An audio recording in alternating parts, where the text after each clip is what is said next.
Kok cuci gudang? Advan is back? Flagship 18 juta malah dijual jadi 11 juta aja. Apa? Selamat datang di Manjo, masukan belanja edisi Desember 2025.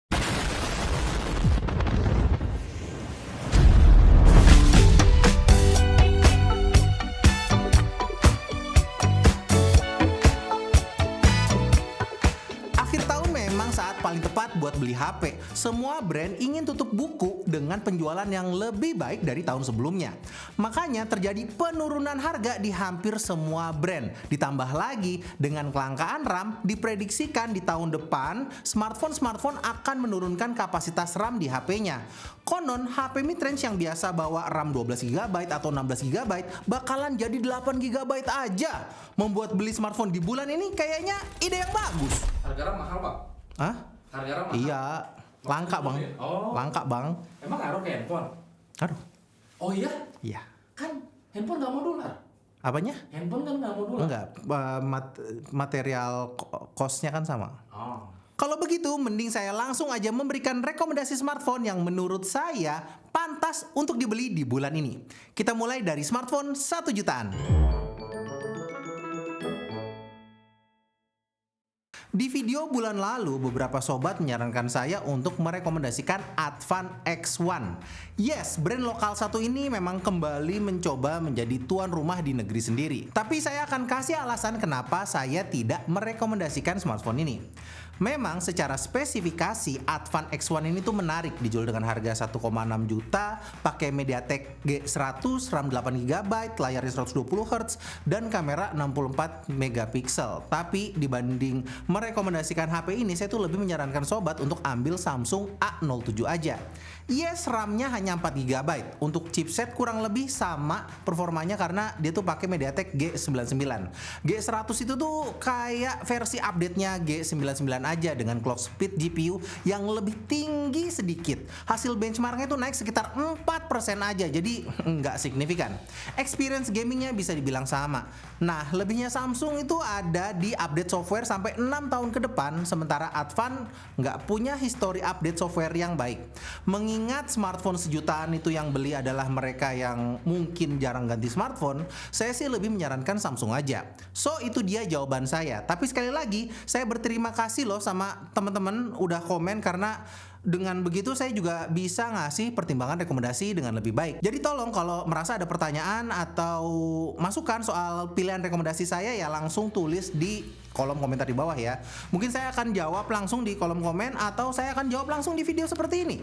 So, di 1 jutaan pilihan pertama saya adalah Samsung A07. Saran saya jangan ambil yang 64GB, mepet banget memorinya. Yang 128GB aja. Tapi kalau mau smartphone 1 jutaan yang enak dipakai dan baterainya gede, bisa ambil Motorola G06 Power. Baterainya 7000 mAh, udah dual speaker, ada NFC dan IP64.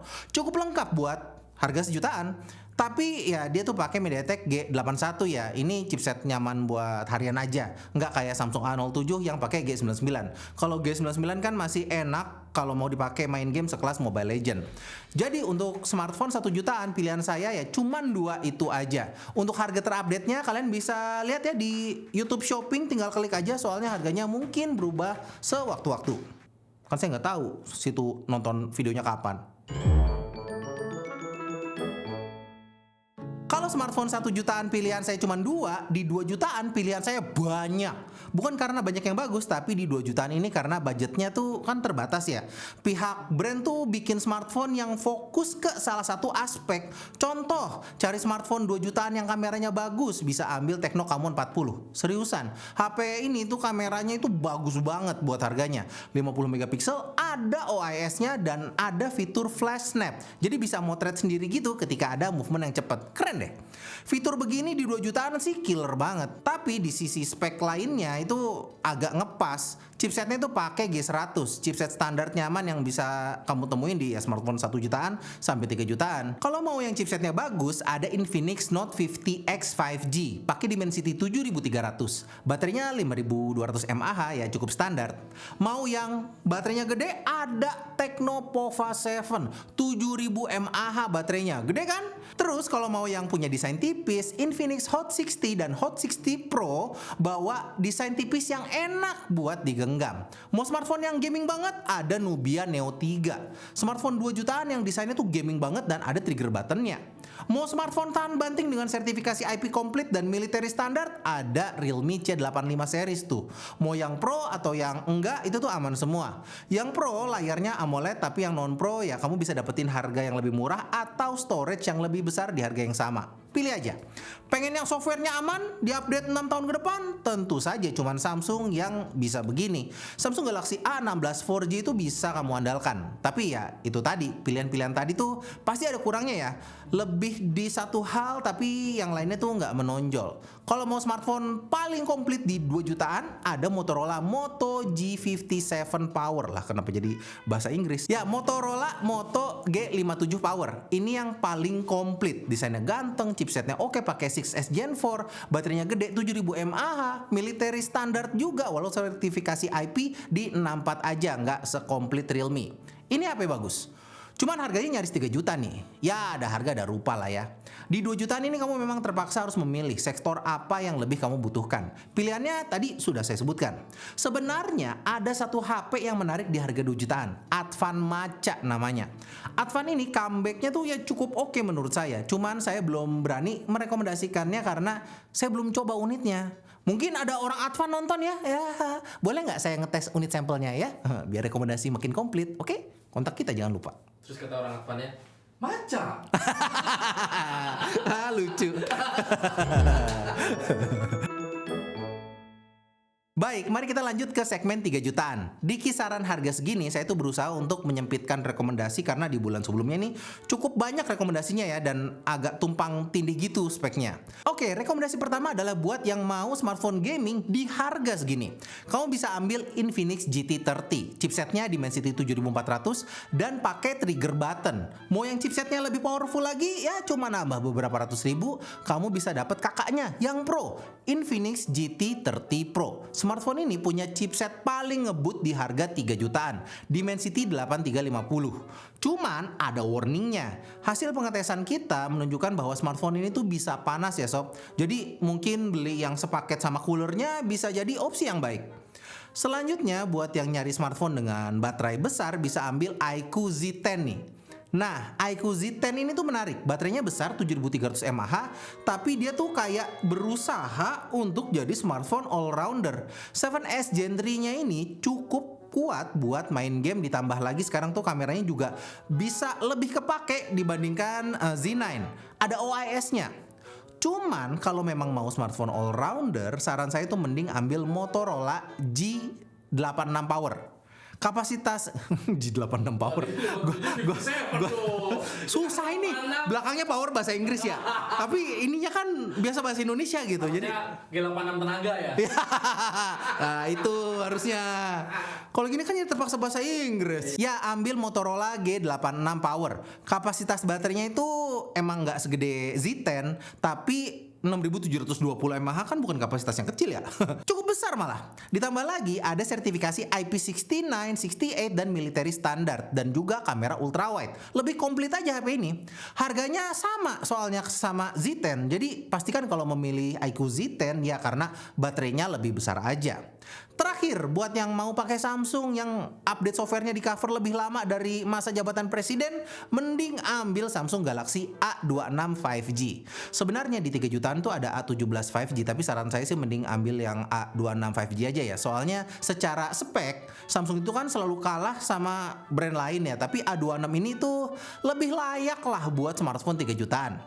Ketimbang A17 5G yang sertifikasi IP-nya aja masih IP54. Kita nggak pernah tahu ya kapan HP kita nih kecemplung. Soalnya di A26 kamu ada IP67 soalnya. Bang, masa jabatan presiden kan 10 tahun bang.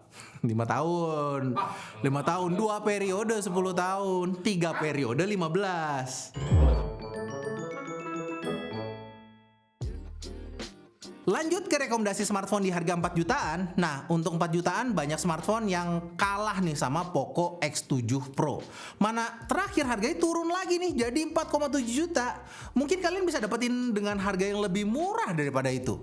Poco X7 Pro ini mungkin adalah smartphone kelas tengah paling komplit. Chipsetnya Dimensity 8400 Ultra, udah IP68, baterainya 6000 mAh, storage 512 GB, kamera 50 megapiksel dengan OIS. Ini HP tuh kena banget. Motorola yang selalu saya jadikan rekomendasi aja tuh kemakan tuh si Moto H60 Fusion-nya. Pilihan lain di harga segini mungkin Infinix GT30 Pro yang 512 GB. Dia masih saya rekomendasikan karena ya ada trigger buttonnya ya beda pangsa pasarnya lah sama Poco X7 Pro. Biasanya saya tuh selalu rekomendasiin Samsung lagi sih, cuman Samsung A36 5G ini tuh kayaknya kalah telak deh sama Poco X7 Pro. Lebihnya di update software 6 tahun doang. Jadi saran saya sih ya kamu ke Poco X7 Pro aja deh. Kamu dapat lebihnya tuh terlalu banyak soalnya. Nah, kalau di 4 jutaan Poco jadi jawaranya, di 5 jutaan Poco tuh dapat lawan nih. Untuk smartphone 5 jutaan Poco punya jagoan yaitu Poco F7.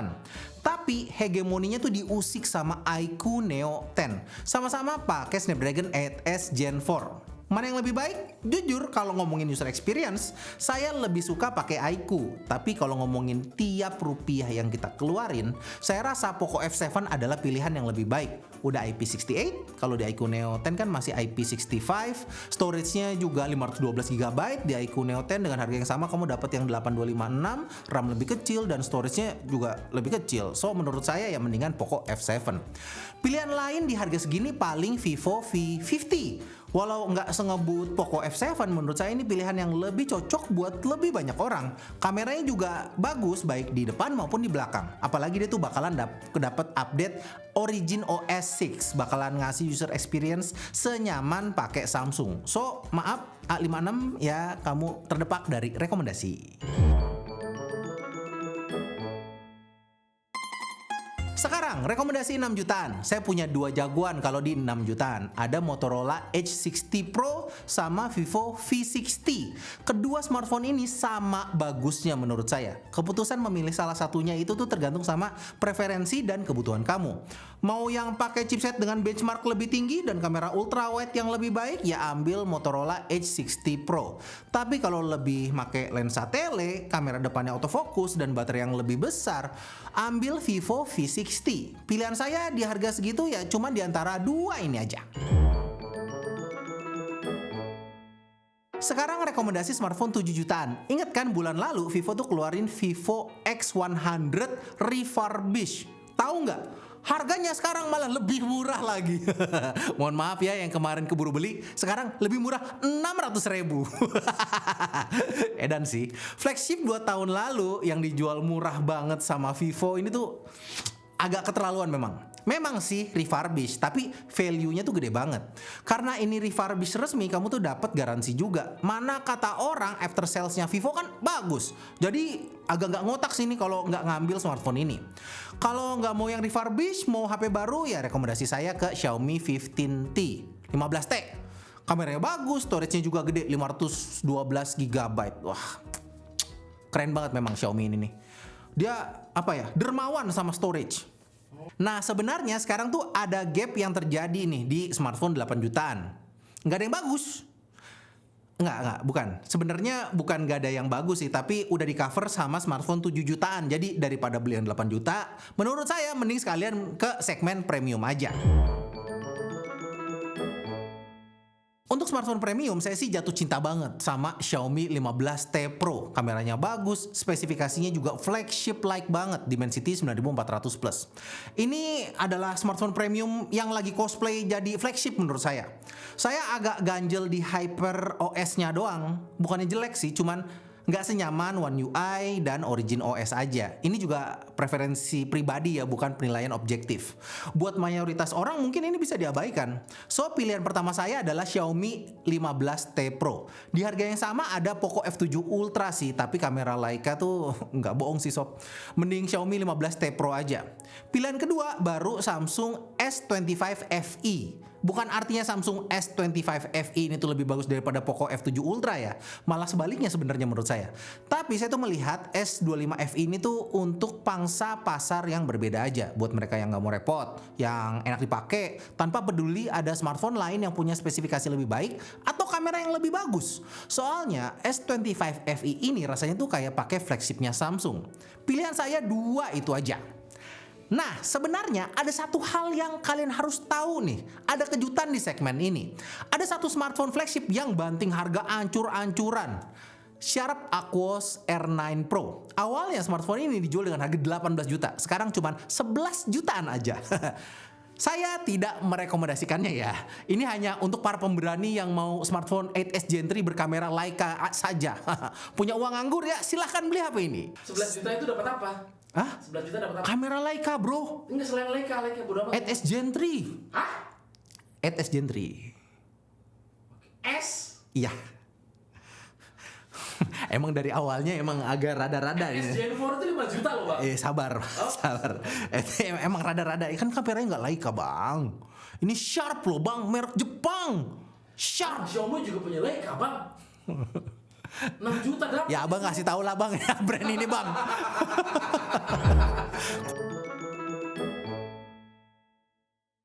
Masuklah kita sekarang ke segmen smartphone flagship. Mending mana? Vivo X300 series atau Oppo Find X9 series? Ini saya sering banget ditanya kayak gini sampai bosen. Oke, saya akan bilang semuanya worth to buy. Seriusan. Enggak, beneran nih, jelasin ya. Dengerin gua. Keputusan beli X300 series ataupun Find X9 series itu tuh cuman tergantung sama preferensi doang. Saat ini Omir pakai X300 Pro dan saya tuh pakai Oppo Find X9 Pro. Nah, HP kerjanya Teteh Tech, project barunya Sobat HP adalah Vivo X300 Pro. Kenapa begitu? Jadi begini, lebihnya Vivo X300 Pro itu adalah dia tuh lebih baik buat foto-foto super jauh. Selain karena punya optical zoom yang lebih tinggi, AI-nya juga lebih agresif. Ini adalah pisau bermata dua. Kalau objeknya mudah dikenali sama Vivo, contohnya ya foto gedung gitu ya, AI-nya bisa bikin fotonya tuh makin tajam. Tapi kalau makhluk hidup, kadang bisa kelihatan fake. Terus tone warna kulit orang di Vivo X300 series itu tuh agak diputihin gitu. Ini ada yang suka, ada yang kagak. Cewek biasanya suka karena wajah tuh terlihat lebih flawless. Makanya Teteh Tech itu tuh cocok pakai Vivo X300 Pro. Sementara saya pilih Oppo Find X9 Pro soalnya tone warna kulit itu tuh lebih natural di Oppo. Tapi karena lebih natural, kalau misalnya foto cewek, misalnya muka gitu ya, kusamnya wajah itu tuh bisa kelihatan. Nah, mungkin cewek nggak suka nih di bagian ini. Selanjutnya baterainya juga lebih besar, cocok sama saya yang kontennya tuh pakai HP doang. Jadi ya di situ bedanya. Nah, kamu tuh lebih suka yang mana? Kamu sendiri yang bisa jawab. Tambahan selain dari karakter hasil foto, kalau mau yang compact ya ambil Vivo X300. Jadi mau ambil Vivo X300 Pro, X300, Find X9 Pro, Find X9, saya approve semua. BBK Group ini keren, bagus banget flagshipnya tahun ini, mantap. Mantap. Bang, kalau ada handphone yang bisa ambil foto yang kelihatan fake, cocok buat pejabat tuh bang ya. Maksudnya apa? Di foto jalan biasa tiba-tiba manggul beras. Aduh. Yang suka ngepel itu loh bang. Oh. Iya. Ngepel pakai satu tangan. Iya. Jadi pakai dua tangan. Iya bener. Bagus itu. Yang bisa pakai rompet peluru nunjuk-nunjuk gitu loh bang. Sangat berbahaya sekali edisi kali ini. Ini pasti di kolom komentar, "Bang, jangan politik, Bang." Ini bercanda doang, guys, bercanda doang. Terakhir, smartphone lipat. Untuk flip ya kagak ada pilihan lain, kagak seru yang ini mah. Cuman Flip 7 aja. Nah, sementara foldable-nya belum ada perubahan ya. Saya sih suka banget sama Vivo X Fold 5. Walau nggak pakai chipset terbaik, baterai besarnya nih menurut saya itu lebih esensial untuk penggunaan smartphone foldable. Kamu tuh bisa lebih produktif menggunakan layar besarnya untuk waktu yang lebih lama. Mau Oppo Find N9 ya silakan juga ya. Bukan sebuah kesalahan juga menurut saya untuk memilihnya. Mau Fold 7 sama, menurut saya juga bukan kesalahan. Fitur AI-nya tuh terbaik. Walau kameranya nggak seluas X Fold 5 dan Find N5 ini aja ya. Jadi kan kagak ada ya periskop jauh-jauh, nah gitu loh, agak susah lah gitu lah. Ya udah, sekian aja manja kali ini, semoga bermanfaat. Udah ya, saya capek, bye.